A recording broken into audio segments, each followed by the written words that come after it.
So this is the second time that we're recording this Aussie dollar video. Fortunately, we recorded it yesterday and it came out shit. It's the best way to look at it.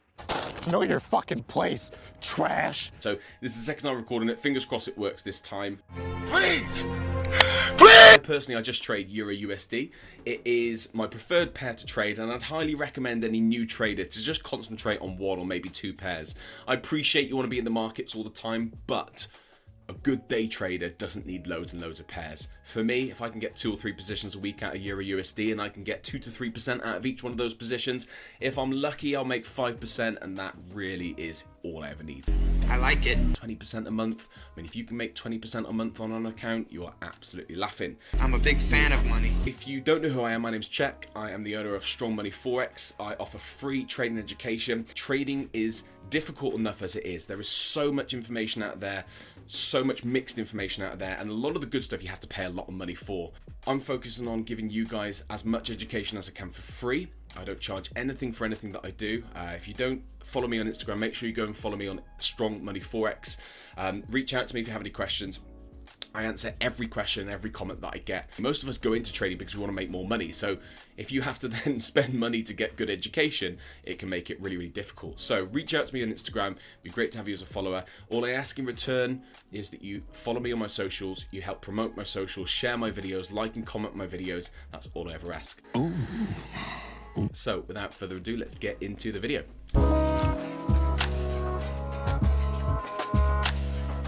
This is a completely kind of clear chart. I'm just going to delete everything, remove everything off it. Okay, there's nothing on it, as you can see.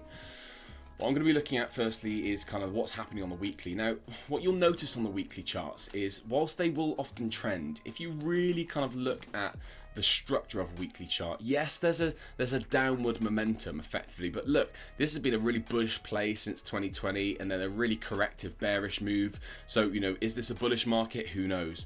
The best thing that I ever learned about weekly charts is that generally they are quite rangy. They are worth considering. They're not worth really basing your trend on, because, you know, the weekly trend is so slow anyway, it doesn't really matter.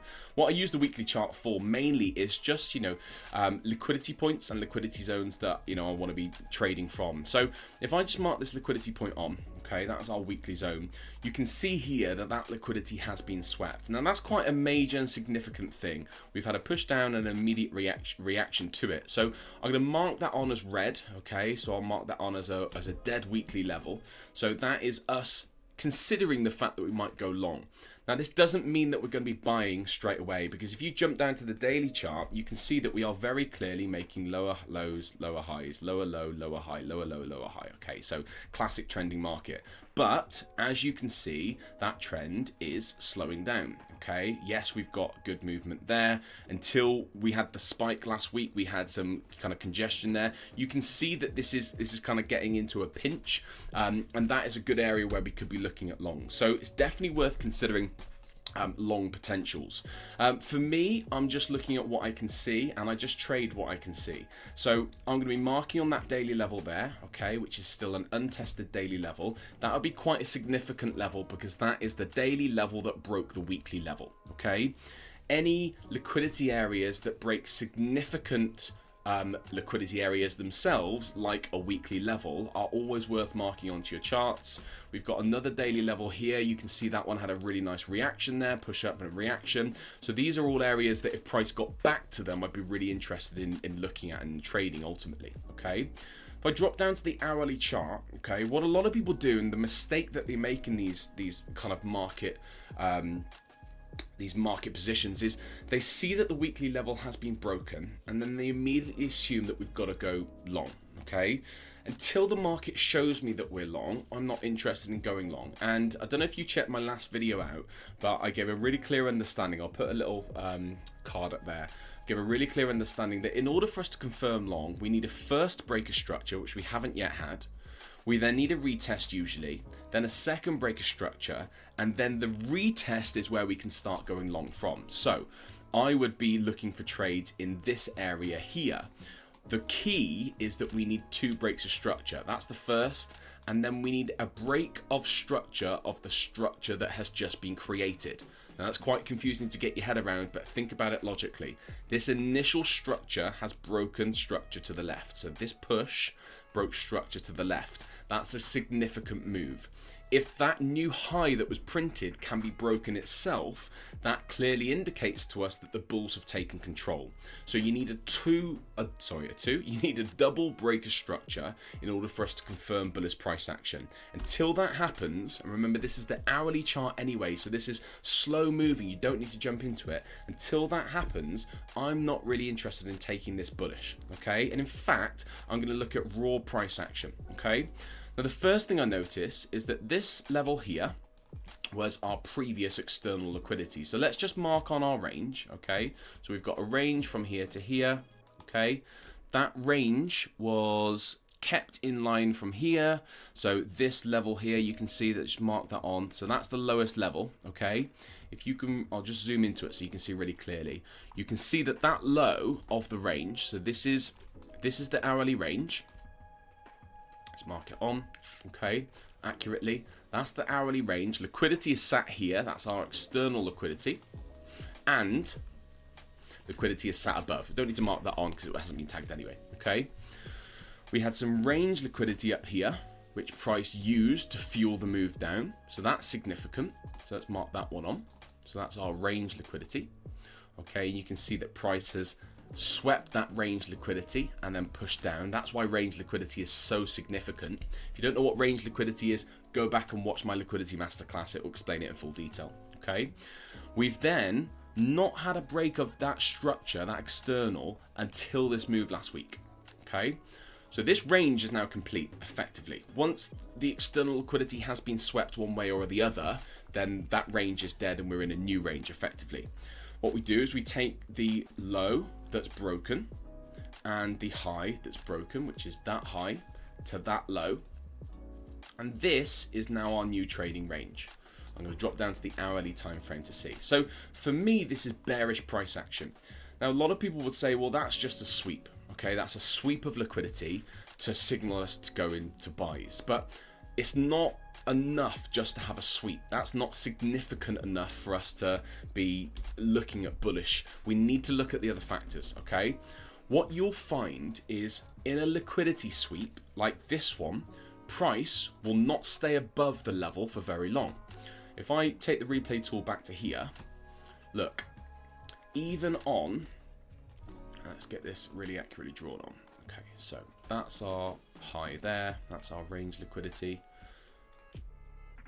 Okay, this actually, did it even, yeah, okay, so it's taken liquidity, as you can see, literally just taken it, and on the 15-minute chart, it's rejected.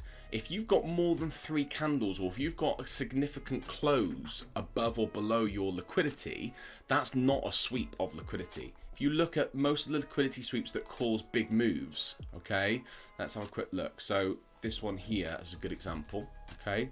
What liquidity did that sweep to the left? Let's see what it is. Bear with me. Okay, now let's use this one. Okay, so this move here wasn't really a significant move, but it did cause a good reaction. That move there, 1, 2, 3 candles below. Okay, and if you've got really more than 3 candles below, if you've got weird price action, as in price hangs around below there, like in this example, then that's not significant enough for us to consider it a sweep. A sweep has to be literally that. It has to, you know, come down and sweep. It has to, you know, look at this one here. That's another example there. Okay, the price that created the new high, that came down, you had 2 candles, and then you had a new high created. That's a significant sweep. We mark these ones on because they have the right price action.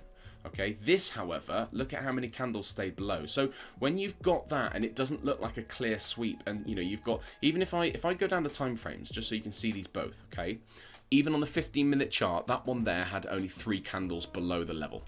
Okay, that makes it for me a significant sweep, what I call an ISC candle, okay, an institutional sweep candle or an impulsive sweep candle, whatever you want to coin it. This one, however, you had multiple candles. If I just mark that on, we had, before we got back up, 31 candles below. Okay, that's not a sweep. You might have got it on the hourly time frame. Even the hourly time frame, you had 1, 2, 3, 4. That's too many. So for me, what this indicates is that this is actually a close below. Okay, and a close below will indicate that we're in a new bearish range and we should be looking at bearish price action. Now, in order to trade this, what you want to be looking at is you want to be getting a premium price. You want to be getting price come into the premium zone and then giving us some sort of setup, okay? Like a fake breaker structure, then a retest of the highs, manipulation setup, something like that, okay? That's ultimately what I'd be looking for in this marketplace. That would be a test of the range liquidity, which is there. Okay, that's our range liquidity, and then we are looking for a sell setup after range liquidity has been taken. If not, we want the external liquidity to be taken. So I'll mark that on the external liquidity. If external liquidity and range liquidity make no sense to you, go back and watch my Liquidity Masterclass because it's explained in detail. And then we'd be wanting something similar up here, okay, taking out the range liquidity, the external liquidity this time, and then we could sell from the top.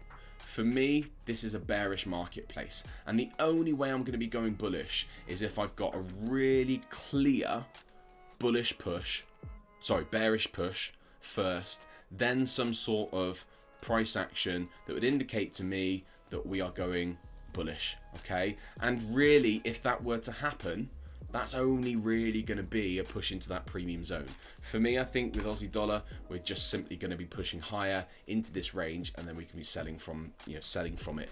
I don't think this is ready to go long yet. In order for it to go long, we want some sort of higher time frame structure, another push down, and then some breaks of structure bullish. That would indicate that we could be changing bullish, but until that happens, we just trade what we see. What do we see? We see a bearish marketplace making new bearish lows, clearly breaking structure, so we should be looking for bearish setups. If you're trying to buy this marketplace, you are probably just forcing a trade. The safer trade is a sell from here.